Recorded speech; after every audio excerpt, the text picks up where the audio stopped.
Aluminium जो है concentrated HNO3 के साथ रिएक्ट कर रहा है, तो नो रिएक्शन। इसका रीजन क्या लिख लीजिएगा? Due to presence of due to protective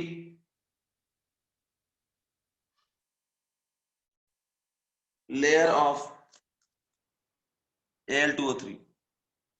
protective layer जो Al2O3 का प्रेजेंट है, उसी के वजह से रिएक्शन नहीं हो पा रहा है। ठीक है, ध्यान रखना। अब बच्चों हम लोग बात करने जा रहे हैं अबाउट मेटलर्जी।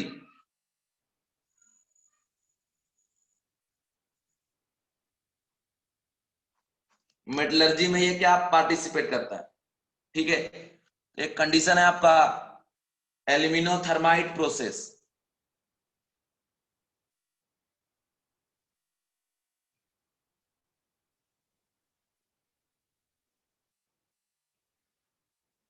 एल्यूमिनोथर्माइट प्रोसेस जिसमें हम लोग क्या करते हैं? Reduction of oxide by aluminium metal. Aluminium का यूज करके हम रिडक्शन करेंगे ऑक्साइड का, है ना? तो ये कंडीशन है, देखो इधर। सबसे पहले अगर बात करें एल्यूमिनियम का, हम रिएक्शन करवा दे किसके साथ? Mn3O4 के साथ। यहां से Mn फ्री हो जाएगा, कि अब इसका ऑक्सीडेशन नंबर कितना है? 8/3 प्लस साइन के साथ, बाद में हो गया 0, तो क्या हो गया इसका? रिडक्शन। ठीक है, ये एल्यूमिनियम बना लेता है साथ में Al2O3। ठीक है, तो देखिए ये आपका क्या हो रहा है? एल्यूमिनियम थर्माइट प्रोसेस है जिसमें रिडक्शन हो रहा है किसका? मेटल ऑक्साइड का बाय यूजिंग क्या आपका? एल्यूमिनियम, है ना बच्चों? ये कंडीशन भी मैंने आपको बता दिया। अब कुल मिला के इसको एक तरीके से आप मेटल डिस्प्लेसमेंट रिएक्शन भी कह सकते हैं। कैसे? ये मेटल यहां से हट रहा है, उसकी पोजीशन में एल्यूमिनियम बैठ गया, है ना? ये कंडीशन याद रखें। अब देखो ये 0 से जा रहा है कहां पे? +3 पे। इसका क्या हो गया? ऑक्सीडेशन, लॉस कर रहा है इलेक्ट्रॉन, और जो इलेक्ट्रॉन लॉस कर रहा है उसी को ये गेन कर रहा है कौन? मैग्नीज, है ना? ये कंडीशन हो गया। अभी सेकेंड रिएक्शन का अगर बात करें, एल्यूमिनियम रिएक्ट करेगा Cr2O3 से, तब जाके ये बनाता है Al2O3 प्लस क्रोमियम। ठीक है, सेम ऐसे ही अगर आप एल्यूमिनियम का रिएक्शन कराते हैं Fe2O3 के साथ, तो ये बनाता है Al2O3 और प्लस Fe। ठीक है, समझ गए? इसको कुल मिला के क्या बोल सकते हैं बच्चों? Metal displacement displacement metal displacement reaction. Okay बच्चों, तो ये कंडीशन आप ध्यान रखना कि एक तरीका क्या है ये? Metal displacement reaction. ठीक है, समझ गए बच्चों? कंडीशन समझ में आ गया?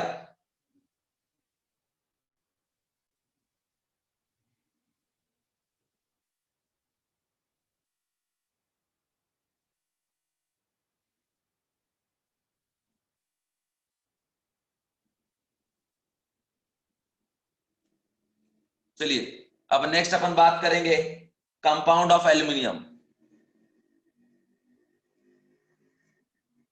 कंपाउंड ऑफ एल्यूमिनियम के ऊपर बात करेंगे बच्चों हम लोग। ठीक है ना? तो कंडीशन है कंपाउंड ऑफ एल्यूमिनियम में, सबसे पहले हम लोग बात करेंगे एल्यूमिनियम ऑक्साइड का, जिसको हम लोग क्या बोलते हैं?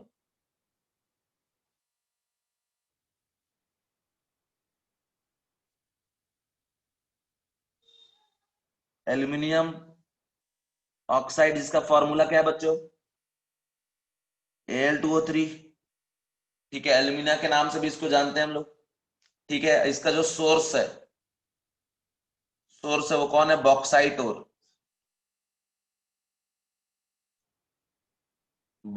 ओर।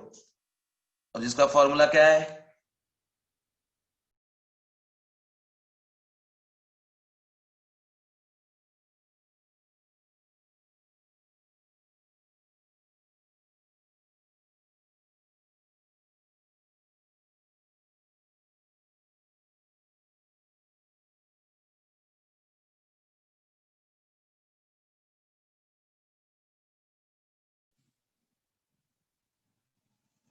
यहां देखो बच्चों, जो एल्यूमिनियम ऑक्साइड है इसका फॉर्मूला क्या हो गया, Al2O3, जिसका सोर्स कौन है, बॉक्साइट और, बॉक्साइट और का फॉर्मूला Al2O3.2H2O। ठीक है, समझ गए क्या। दूसरा कंडीशन है बच्चों कि Al2O3 का सोर्स कोरंडम भी होता है। ठीक है, यहां लिखेंगे आप, सेकेंड सोर्स है कोरंडम, और एक कोरंडम को हम लोग दो पार्ट में डिवाइड करते हैं बच्चों, एक अल्फा कोरंडम और दूसरा गामा कोरंडम। ठीक है, अल्फा कोरंडम का फॉर्मूला अल्फा Al2O3 और एक गामा Al2O3। ठीक है, इनऑर्गेनिक केमिस्ट्री में दो होता है, कोरंडम होता है, कार्बोरंडम होता है। ठीक है, SiC होता है फॉर्मूला कार्बोरंडम का, और कोरंडम का फॉर्मूला Al2O3 होता है।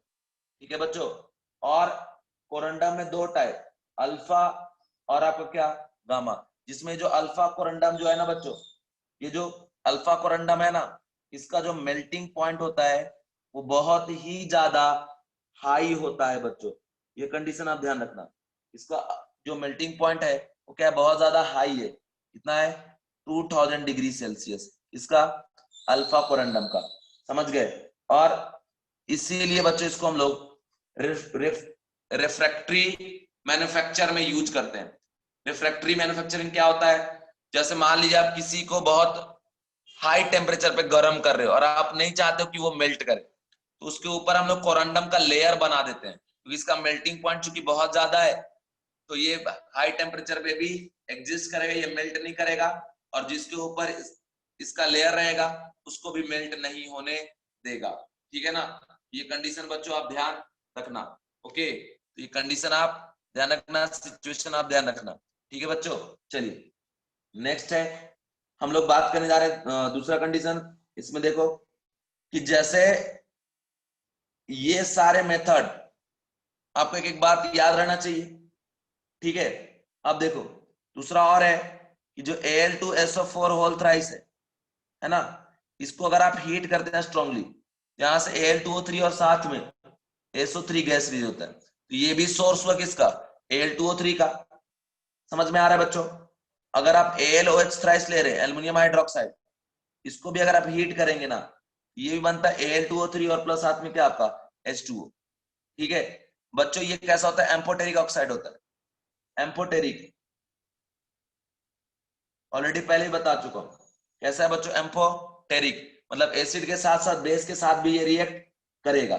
ठीक है ना, तो जैसे अगर हम बात करें Al2O3 का, Al2O3 रिएक्ट करेगा HCl के साथ, तो यहां से क्या बना लेगा, AlCl3 और प्लस क्या आपका H2O।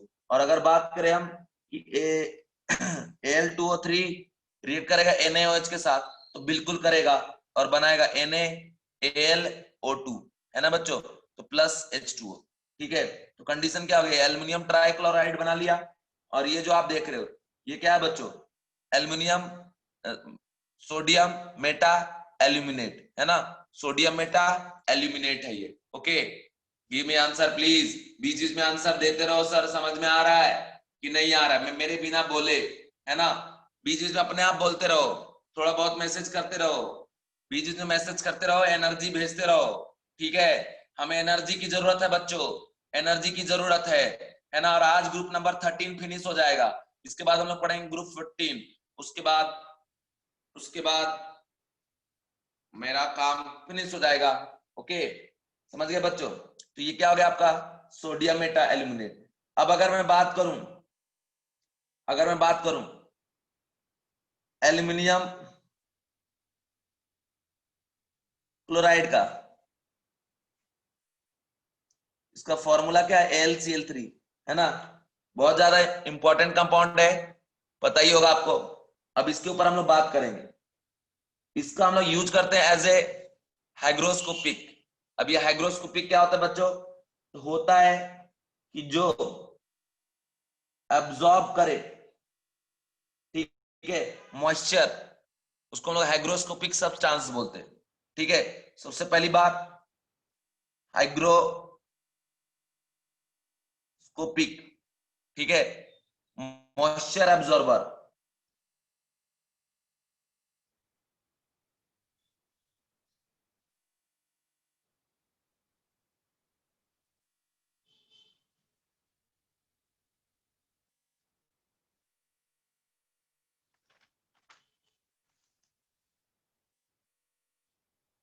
और जब मॉइस्चर एब्जॉर्ब करेगा AlCl3 डॉट 6H2O में कन्वर्ट हो जाता है, ठीक है, AlCl3 डॉट 6H2O, ठीक है, एब्जॉर्ब करने के बाद। इसके बाद देखें बच्चों कि इसका प्रिपरेशन का मेथड वो मैं भी आपको बताने जा रहा हूं, जरा ध्यान से देखो। सबसे पहली बात यह है कि अगर आप AlOH थ्राइस में HCl ऐड कर देंगे,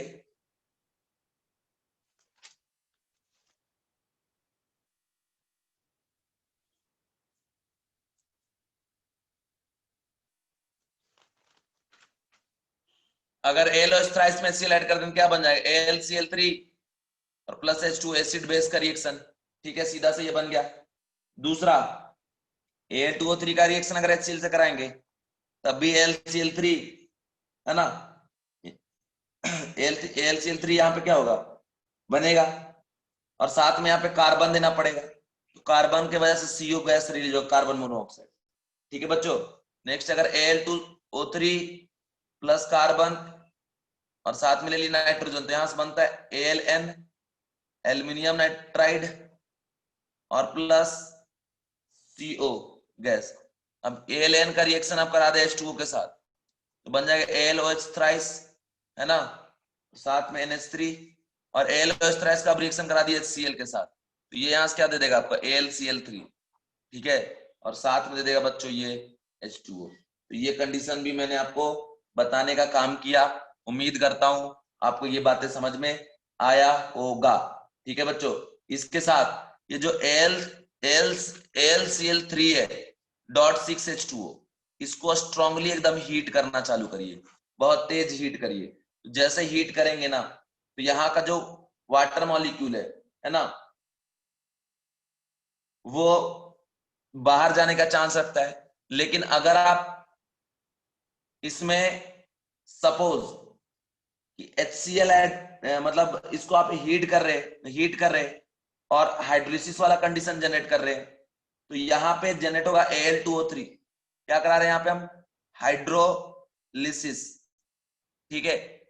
तो उस केस में क्या होता है कि Al2O3 और प्लस HCl जनरेट होता है, एंड फिर से क्या होगा कि अगर आप AlCl3 का in presence of 6H2O reaction करवाते हैं Cl2 के साथ तो बनेगा AlCl3 और प्लस H2O।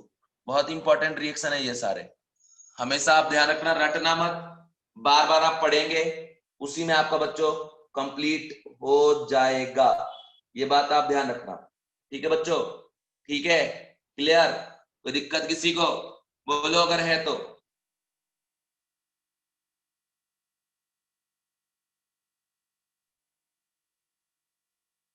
किरण क्लियर है, बाकी बच्चों का बोलो। उसके बाद देखिए बच्चों, अगर हम बात करें AlCl3 का, AlCl3 में चूंकि बैक बॉन्डिंग नहीं होता, यहां पे क्या होता है, डायमराइज हो जाता है, ये डायमर बनता है, जैसे कि BH3 का डायमराइजेशन हुआ था, ये डायमर बनाएगा और डायमर बनेगा Al2Cl6 जो कि सॉलिड स्टेट में चला जाएगा, ठीक है। अब यहां देख कैसे होगा, AlCl3 डायमर मतलब दो मिलके मरेगा एक साथ और नए फॉर्म में हमारे सामने आएगा Al2Cl6, ठीक है। अब अगर Al2Cl6 का स्ट्रक्चर हम ड्रॉ करें तो जाएगा बच्चों Al, बस वैसे ही Al Cl Cl Cl Cl Cl Cl, ये इसके साथ ऐसा है, ऐसा देखिए। अभी क्या है, इस एल्यूमिनियम के पास है वैकेंट ऑर्बिटल, इसके पास है इलेक्ट्रॉन पेयर, ठीक है। तो ये बनाना बॉन्ड टाइप का मतलब आप कह सकते हैं, लेकिन वो जो पहले था उस टाइप का नहीं है ये, ठीक है। अभी कैसा है कंडीशन, ये इधर इलेक्ट्रॉन पेयर डोनेट करेगा, ये इलेक्ट्रॉन पेयर डोनेट करेगा, ठीक है बच्चों। इलेक्ट्रॉन पेयर डोनेट करने के बाद अगर हम बात करें तो ये हो जाएगा Cl Al Cl Cl Al coordinate bond, Cl coordinate bond, Cl Cl। अभी हाइब्रिडेशन का क्या होगा बच्चों, sp3 और अब ये इलेक्ट्रॉन डेफिशिएंट नहीं रहा। कैसे, देखो 2 4 2 6 और यहां से 2 मिल गया इसको, इसको ऑक्टेट इलेक्ट्रॉन कंप्लीट हो गया। इधर 2, इधर से मिला इसको, और ऑलरेडी यहाँ 2 2 और यहाँ 2 ऑलरेडी था, तो 6 और 2 क्या हो गया बच्चों, 8 इलेक्ट्रॉन है ना। इसका भी ऑक्टेट क्या है, कंप्लीट है। समझ में आ गया बच्चों, समझ में आ गया। Give me answer please. अगर बोला बताओ कोऑर्डिनेशन नंबर क्या है, तब पता है ना कि मेटल आयन जितने एनायन से सराउंडेड रहता है वही उसका क्या होता है, कोऑर्डिनेशन नंबर। तो एल्युमिनियम कितने से सराउंडेड है, 1 2 3 4, कोऑर्डिनेशन नंबर हो जाएगा 4। मैसेज करो जल्दी, बोलते रहेंगे, जल्दी करो मैसेज। समझ में आया कि नहीं आया, अरे जल्दी करो मैसेज। सांस अटक गया, अभी आया। तुम मैसेज नहीं करते, हम सांस ही नहीं लेते, सुन लो। बताए, मैसेज नहीं करोगे सांस वांस लेना बंद कर देंगे हम, यहाँ बता दिए, ठीक है। और जब AlCl3 था, ठीक है, AlCl3 वेपर फेज में हाइब्रिडेशन इसका क्या होता है, sp2 होता है। समझ गए बच्चों, ये भी एक लेविस एसिड है, because contain vacant p orbital. Okay बच्चों, ठीक है ना। लंबा सांस लेंगे उस टाइम एकदम फटाक से मैसेज करना, तभी सांस लूंगा, वरना फिर वैसे अटका लूंगा।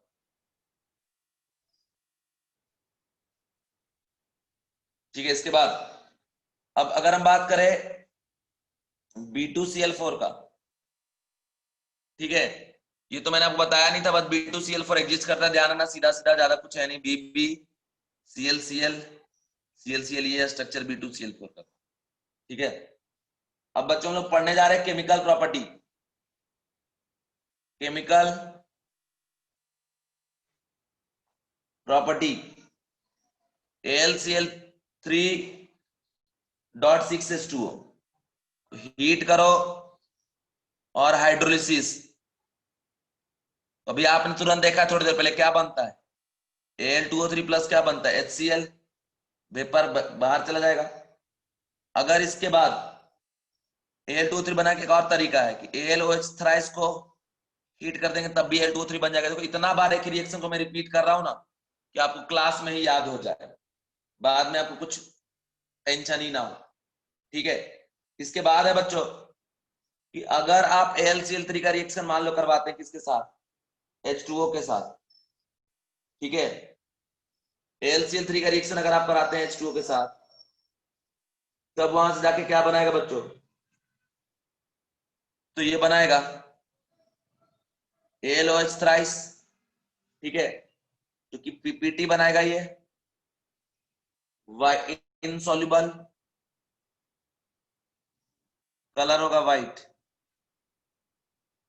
ठीक है, और साथ में HCl गैस रिलीज हो जाएगा, ठीक है बच्चों। समझ में आ गया, कंडीशन समझ में आ गया, कंडीशन समझ में आ गया, जल्दी जल्दी बोलो, जल्दी बोलो, जल्दी बोलो, ठीक है। अब इसके बाद अगर आप AlCl3 प्लस H2O करते हैं, मतलब AlCl3 को वाटर में ऐड करते हैं, तो देखिए आप पढ़े होंगे कोऑर्डिनेशन कंपाउंड, कोऑर्डिनेशन कंपाउंड पढ़े हो ना, कोऑर्डिनेशन कंपाउंड पढ़े हो ना, कि जब एल्यूमिनियम +3 पे रहता है तो कोऑर्डिनेशन नंबर क्या शो करता है, 6 शो करता है। मतलब अपने अराउंड 6 एनायन से सराउंडेड ये हो सकता है, ठीक है।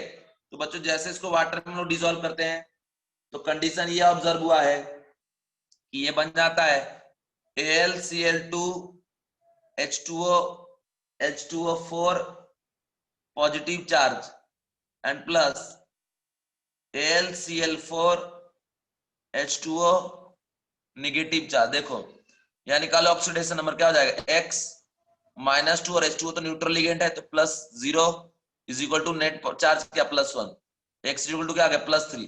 तो देखिए +3, क्लोरिडो क्या है, मोनोडेंटेड लिगेंड, यूनिडेंटेड, तो 2 यहां से और 4 यहां से, कोऑर्डिनेशन कितना 4 और 2 6। और यहाँ देखो एल्यूमिनियम यहाँ भी X -4, वाटर 2 टाइम्स है, वाटर का न्यूट्रल लिगेंड होने की वजह से क्या होता है, ये 0 टू दी पावर -1 से इक्वेट कर देंगे, X इक्वल टू 4 -1 हो गया 3। तो देखो 3 पे कोऑर्डिनेशन नंबर 6 है कि नहीं है, 4 2 6। तो देखिए कंडीशन क्या आता है जैसे हम वाटर में डाले AlCl3, ये जाके इस टाइप का दो दो कॉम्प्लेक्स बनाया, एक कैटायन और एनायन। और आपको पता है कि इलेक्ट्रिसिटी कंडक्ट करने के लिए, ठीक है, दो ही रास्ता, वायर में इलेक्ट्रॉन मूव करना चाहिए तो अपोजिट डायरेक्शन में करंट फ्लो करेगा, और अगर सॉल्यूशन है तो वहां पे आयन होना चाहिए, जब आयन मूव करेगा तब जाके करंट फ्लो करेगा। ठीक है, कंडीशन ये है बच्चों, कंडीशन ये है कि ये जो सॉल्यूशन है क्या करेगा, कंडक्ट,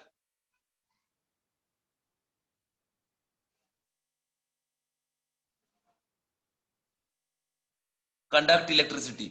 ओके बच्चों, समझ गए? क्या हो जाएगा यहाँ पे, इलेक्ट्रिसिटी कंडक्ट करना चालू कर देगा। तो ये कंडीशन आप ध्यान रखना मेरे प्यारे बच्चों, ठीक है, समझ गए? अब आगे बढ़ता हूं।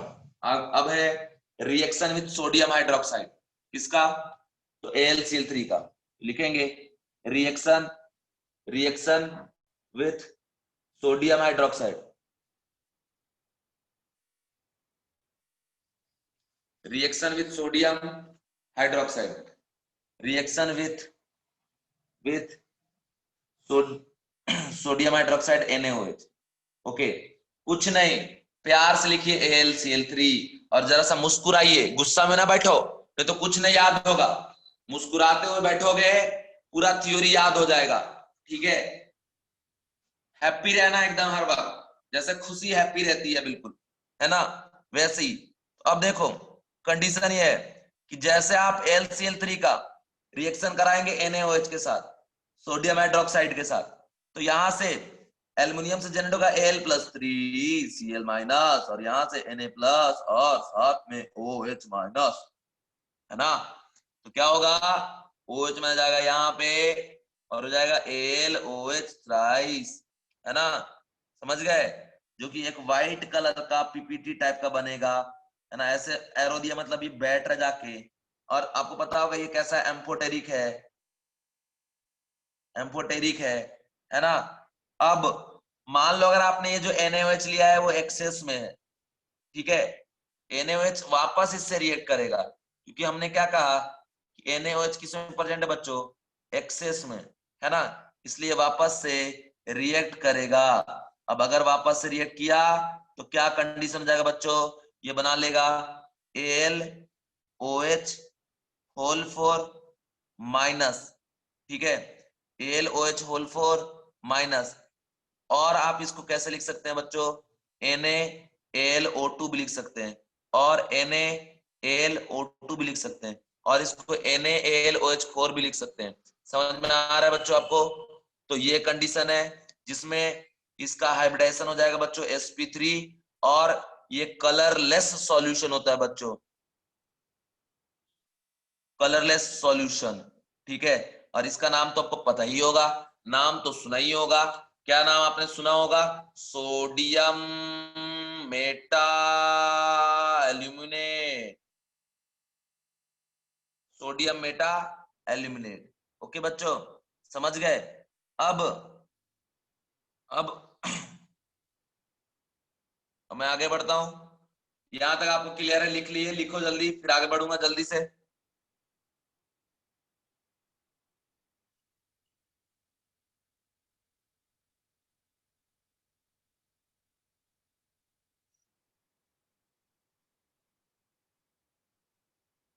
लिख लिए? अब उसके बाद एक स्टेप आगे बढ़ता हूं। जैसे बच्चों एक बात है कि अगर आप अल्कलाइन अर्थ मेटल का यूज करते हैं, अल्कलाइन अर्थ मेटल कौन सा होता है, ग्रुप 2 वाला, ठीक है, मैग्नीशियम, कैल्शियम, स्ट्रोंशियम, बेरियम का रिएक्शन अगर आप कराते हैं किसके साथ, NaOH के साथ, ठीक है, तो यहां से बन जाएगा मान लो MgOH ट्वाइस, या बाकी जो भी रहेंगे वो अपने हिसाब से बनाएगा, कैल्शियम का हाइड्रोक्साइड, स्ट्रोंशियम, बेरियम सभी बनाएगा अपने हिसाब से, जो कि कैसा होगा बच्चों, बेसिक। ओके, अब अगर वापस इसको NaOH के साथ आप रिएक्ट कराते हैं तो कभी भी बेस बेस के साथ रिएक्ट नहीं करेगा। मेरे बताने का मतलब ये है कि ये इसलिए रिएक्ट किया क्योंकि ये एम्फोटेरिक है, एसिड बेस सभी के साथ रिएक्ट कर सकता है, इस वजह से, ठीक है, लेकिन ये बेस के साथ रिएक्ट नहीं करेगा, ये रिएक्शन यहीं पे स्टॉप हो जाएगा, ठीक है। ये मतलब ये अभी इस टॉपिक से रिलेटेड नहीं है, बस मैं समझाने के लिए ये चीज आपको बताया हूँ, और कोई लेन देन इससे नहीं है। नेक्स्ट है बच्चों कि अगर AlCl3 का रिएक्शन आप करा रहे हैं एक्शन एक्शन विथ NH4OH, आपको पता होगा NH4OH एक कैसा वीक बेस है जिसका हम लोग आयनिक इक्विलिब्रियम में बहुत ज्यादा यूज करते हैं, है ना। AlCl3 का अगर आपने यूज किया NH4OH के साथ तो यहां से ये बनाता है, यहां से बनाता है ये AlOH थ्राइस, ठीक है। और अगर ये एक्सेस में है, एक्सेस में, तो याद रखना ये स्पेशली इसलिए बता रहा हूं कि कुछ इंपॉर्टेंट कंडीशन है। एक्सेस में तो यहाँ फिर NH4OH होगा, लेकिन ऑब्जर्व भी हुआ बच्चों कि एक्सेस होने के बाद भी इसके बाद ये रिएक्शन नहीं करता, ये बहुत वीक है इस वजह से, ठीक है। समझ गए बच्चों, समझ गए बच्चों, जल्दी बोलो, जल्दी बोलो, सांस अटक रहा, जल्दी बोलो।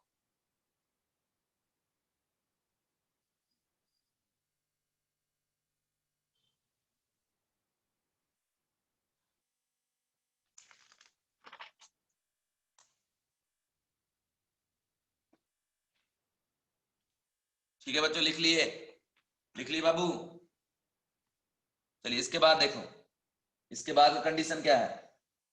इसके बाद का कंडीशन है आपका कि मान लीजिए आपने ZnCl2 का रिएक्शन करा दिया किसके साथ, NH4OH के साथ, ये बनाता है ZnOH ट्वाइस, व्हाइट कलर का, ये भी एम्फोटेरिक है, लेकिन कंडीशन ये होता है ना, ये NH4OH में जाके सॉल्युबल हो जाता है, सॉल्युबल, और सॉल्युबल कॉम्प्लेक्स बना लेता है ZnNH3 whole 4 to the power 2 positive, ये इस टाइप का एक कॉम्प्लेक्स का फॉर्मेशन कर लेता है। तो ये कंडीशन भी जो मैंने आपको बता दिया, ये ध्यान रखना। और ये जो रिएक्शन मैंने लिखा है बच्चों, ये JEE में आ चुका है प्रीवियस ईयर में, ये कुछ ये भी आ चुका है, और इसके पहले जो मैंने ये बताया आपको, ये JEE से रिलेटेड क्वेश्चन है, एक्चुअल में ये वहीं से मैंने निकाला है, ठीक है। तो ये कंडीशन हो गया बच्चों, मैं अब जेई से पूरा निकाला हूं ये, ठीक है। तो कंडीशन है कि यहां तक जो भी इंपॉर्टेंट कंडीशन था, जो भी इंपॉर्टेंट कंडीशन था वो सारी बातें मैंने आपको बता दिया। कौन रिएक्ट कर रहा है, नहीं कर रहा है, किस टाइप का रिएक्टिविटी शो करेगा, अगर रिएक्ट नहीं कर रहा है तो क्यों नहीं रिएक्ट कर रहा है, सारी बातें, एक एक कहानी, सारा बात मैंने आपको बता दिया, ठीक है बच्चों। अब देखें नेक्स्ट कंडीशन है कि जब AlCl3, ठीक है, H2O से जब रिएक्ट करेगा तो क्या होगा, ठीक है, इसके बारे में भी हम लोग बात करेंगे। AlCl3 जब H2O से रिएक्ट करेगा तो क्या होगा, तो इसका आंसर क्या होगा बच्चों, Al एक्वस बनाएगा और साथ में क्या आपका Cl minus aqueous, because lattice energy is less than hydration energy. ये टॉपिक आप केमिकल बॉन्डिंग में पढ़ते हैं। हाइड्रेशन एनर्जी क्या होता है बच्चों, कि जब कोई आयन वाटर में जाता है और वाटर के मॉलिक्यूल के साथ इंटरेक्ट करता है, क्योंकि देखिए वाटर में अगर बात करें HOH में तो दो पोल होता है, ये निगेटिव पोल और ये पॉजिटिव पोल, कुल मिला कैसे रिप्रेजेंट करते हैं, ये इधर निगेटिव और ये इधर पॉजिटिव। अगर कोई कैटायन आया, कैटायन के साथ ये क्या करेगा, इंटरेक्शन करेगा, ठीक है। और अगर कोई एनायन आया, इसके साथ ये वाला पोल क्या करेगा, इंटरेक्शन करेगा, और इस इंटरेक्शन में एनर्जी रिलीज होता है। कोई भी इंटरेक्शन मतलब कोई भी बॉन्ड बन रहा है तो एनर्जी तो रिलीज होगा ना, रिलीज होगा। ये क्वेश्चन जेई में पूछा था कि बताओ AlCl3 को अगर वाटर में डाल देंगे तो क्या होगा, क्या कांड होगा यहाँ पे, सीधा बात, कंडीशन जरा ध्यान ध्यान सुनिए। AlCl3 में कैटायन भी और एनायन भी है, लैटिस एनर्जी क्या होता है, energy required to break down 1 mole of bond, 1 mole bond को ब्रेक करने में जो एनर्जी लगेगा, ठीक है, उसको हम लोग क्या बोलेंगे, लैटिस एनर्जी, ठीक है। या आप क्या बोलते हैं कि कंस्टिट्यूएंट आयन से जब आप कंपाउंड में कन्वर्ट करते हैं सब्सटेंस को, उस प्रोसेस में जो एनर्जी रिलीज होता है वो क्या होता है, लैटिस एनर्जी। तो मतलब AlCl मान लो या माइनस माइनस माइनस +3 इंटरेक्शन इस तरीके से, इसको ब्रेक करने में कितना एनर्जी देना पड़ेगा, जितना यहाँ का एनर्जी है और यहाँ का एनर्जी किसके बराबर, लैटिस एनर्जी। और जैसे ही ये वाटर में जाएगा, वाटर में दो पोल है प्लस माइनस, प्लस वाला पोल इसको अटैक करेगा, माइनस वाला इसको, और हर डायरेक्शन से इसी तरीके से करेगा बच्चों। तो इंटरेक्शन हर डायरेक्शन से होगा, इस इंटरेक्शन से क्या होगा, एनर्जी रिलीज होगा। उस एनर्जी को हम लोग क्या बोलेंगे, हाइड्रेशन एनर्जी। अगर हाइड्रेशन एनर्जी ग्रेटर हो गया लैटिस एनर्जी से, तो क्या हो जाएगा, ये बॉन्ड 100% यहां से क्या हो जाएगा, ब्रेक हो जाएगा। ठीक है, और ऐसा होता है in case of AlCl3 lattice energy less than क्या होता है, हाइड्रेशन एनर्जी। तो फाइनली क्या होगा कि Al चारों तरफ से सराउंडेड होगा किससे, वाटर से, और Cl माइनस भी सराउंडेड होगा किससे, वाटर से। इसलिए इसको हम क्या लिखते हैं, Al+3 एक्वस, और Cl माइनस क्या लिखते हैं, एक्वस। ठीक है, समझ गए, Al+3 एक्वस हो गया और Cl माइनस भी क्या हो गया बच्चों, एक्वस। अंडरस्टैंड, कंडीशन समझ में आ गया, बात समझ में आ गया बच्चों, गिव मी आंसर प्लीज। बात समझ में आ गया, बात समझ में आ गया, जल्दी बोलो।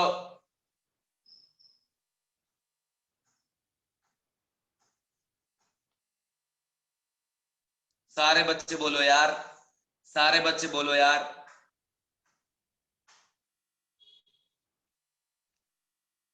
ये सब मैं जब रिवाइज कराऊंगा ना आपको केमिकल बॉन्डिंग, उस टाइम और डिटेल में सारी चीजें बताएंगे कि लैटिस एनर्जी कैसे डिसाइड करते हैं। बोर्न हाइबर साइकिल में जब हम लोग जाते हैं तो वहां कैसे लैटिस एनर्जी का यूज करते हैं। हाइड्रेशन एनर्जी क्या होता है, हाइड्रेशन एनर्जी कुछ नहीं बच्चों, देखो पानी में डाल दिए ना किसी को, तो आप समझिए ना, आयन के बीच में क्या होता है, इंटरेक्शन होगा ना, दो अपोजिट चार्ज आयन के बीच में। और इंटरेक्शन का मतलब बॉन्ड बन रहा है थोड़ा बहुत, तो वो बॉन्ड बन रहा है तो एनर्जी रिलीज होगा। अगर वो एनर्जी जो ऑलरेडी आयन के बीच में बॉन्ड है उसके एनर्जी से ज्यादा हो गया, तो मतलब वो बॉन्ड क्या होगा, ब्रेक हो जाए। समझ गए, समझ गए मेरे प्यारे बच्चों, बोलो।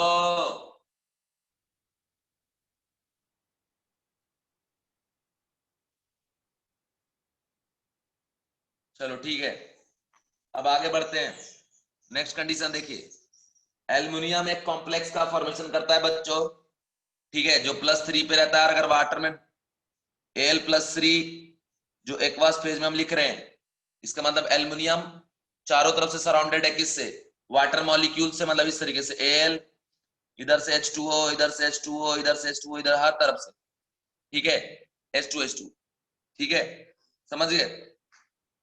अब एक इंपॉर्टेंट क्वेश्चन है, बताऊं, JEE NEET point of view से बहुत ज्यादा इंपॉर्टेंट है, बताओ, लेकिन वो इस सिलेबस इस चैप्टर का नहीं है, लेकिन बहुत बार आ चुका है एग्जाम में। बोलोगे तो बता दूंगा, जल्दी बोलो।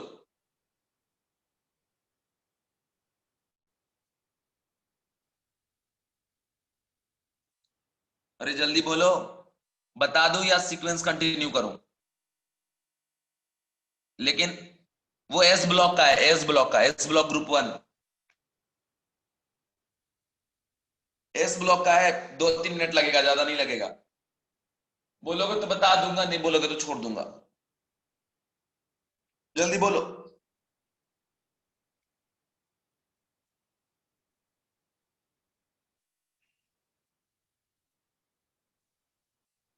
अरे बेवकूफ कहीं का, बोलो ना भाई जल्दी, ना या हाँ। ठीक है, इधर देखो, जैसे आपको पूछता है ना, Li+, Na+, K+, Rb+, Cs+। ठीक है, अगर ये गैसेस स्टेट पे है, ठीक है, तो बोलता बताओ रेडियस का ट्रेंड क्या होगा, किसका रेडियस ज्यादा, किसका रेडियस कम। जैसे normally lithium, sodium, potassium, rubidium और सीजियम, जैसे टॉप टू बॉटम जाते हैं किसी ग्रुप में, तो रेडियस क्या होता है, इंक्रीज होता है। यहाँ पे कंडीशन क्या होगा, लिथियम से बड़ा सोडियम, सोडियम से बड़ा पोटासियम, पोटासियम से रुबिडियम, रुबिडियम से सीजियम। ऐसा क्यों, क्योंकि हर बार एक एक्स्ट्रा सेल क्या हो रहा है, ऐड हो रहा है, इसी वजह से। अब अगर बात करें Li+ gas, Na+ gas, K+ gas, Rb+ gas, Cs+ gas, देखो Cs+ का बैलेंस सेल का एक इलेक्ट्रॉन गायब हुआ, एक सेल कम हुआ, तो इसमें भी एक सेल कम हुआ, इसमें भी कम हुआ, इसमें कम हुआ, इसमें भी कम हुआ। नेट मिला के सभी का जो डिफरेंस अभी भी है वो बिल्कुल मेंटेन है, डिफरेंस तो है। और अभी भी टॉप टू बॉटम जाने पे रेडियस जो होगा, साइज, वो क्या होगा, बढ़ेगा। लेकिन अगर क्वेश्चन आपसे पूछता है कि बताओ रेडियस का ट्रेंड ग्रुप 1 के आयन का, जैसे Li प्लस एक्वस लिख के दिया, Na प्लस एक्वस लिख के दिया, K प्लस एक्वस लिख के दिया, Rb प्लस एक्वस लिख के दिया और CS प्लस एक्वस लिख के दिया। तो मैं आपसे पूछना चाहता हूं कि बताइए यहाँ पे रेडियस का ट्रेंड क्या होगा, टॉप टू बॉटम जाने पे बढ़ेगा या कम होगा? सारे बच्चे बस आंसर दीजिए। बढ़ेगा तो लिखो यस और नहीं बढ़ेगा तो नो।